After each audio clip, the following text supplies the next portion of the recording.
This is Dr. Lou Sella, and I'm a doctor of sport and performance psychology. And today we're going to discuss 8-man flexbone football positions.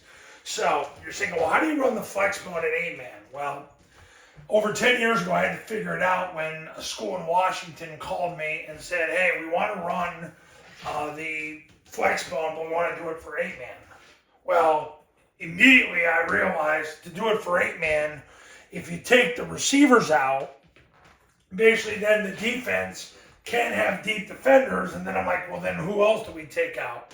And really, when you look at it, it's the play side A, because the play side A on triple option, really, they've run it without a play side A back in the past. Really, it's all dependent based on numbers, but it's been an evolution since then. But here's basically what happens.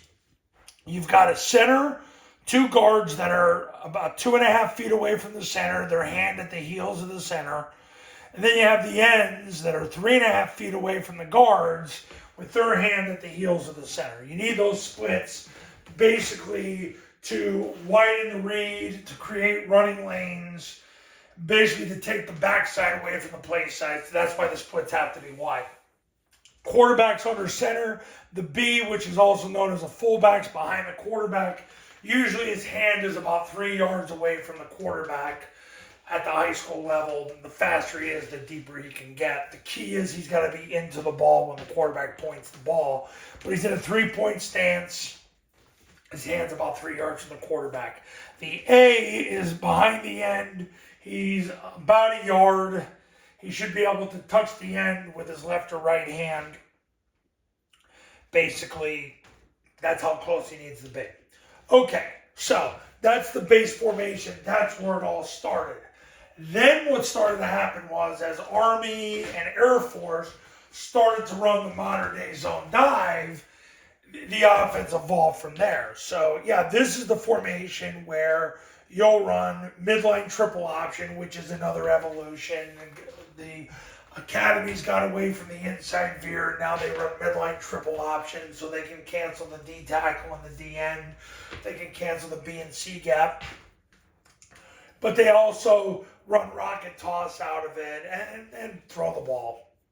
However, when the modern day zone dive started, then this happened. So basically, and of course the camera goes out of focus again.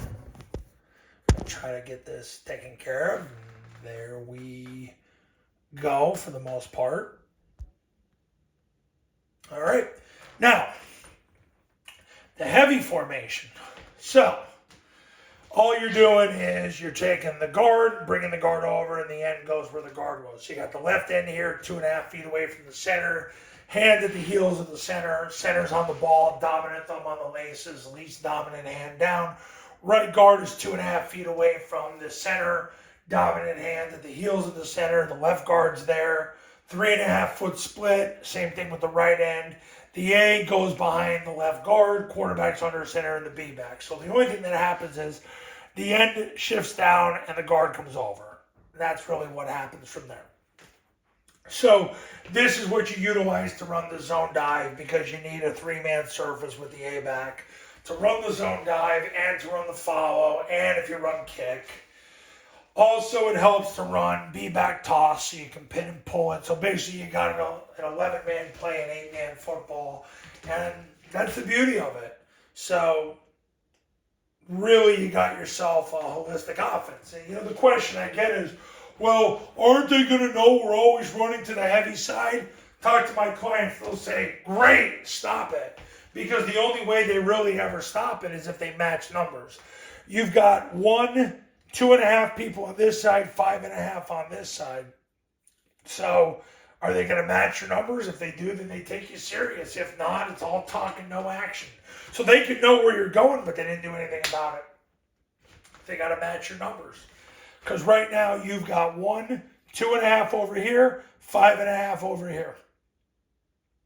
So what do they do about it? They can know you're running there. Did they do anything to stop you? Because they could go, oh, it's going right here, going right here. They don't have enough humans.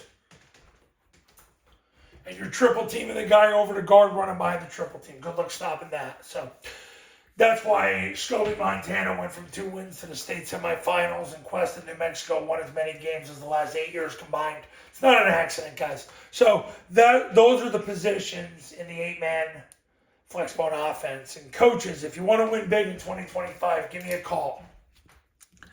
570-332-0265. And we'll talk about the 3-day camps on your campus for 8-man Flexbone football. I do camps specific for 8-man Flexbone football and the online academy for 8-man Flexbone football. Also, go to tripleoptionfootball.com to check out how the camps work, the academy works. Once again, it's specific for 8-man football. I also have an academy for 9-man football, and then I have the one for 11-man football. In addition to that, check out the success stories and testimonials that have come from the camps and the academy. Over a quarter of them have come from 8-man camps. So, and I'll see you in the next video. We'll talk soon.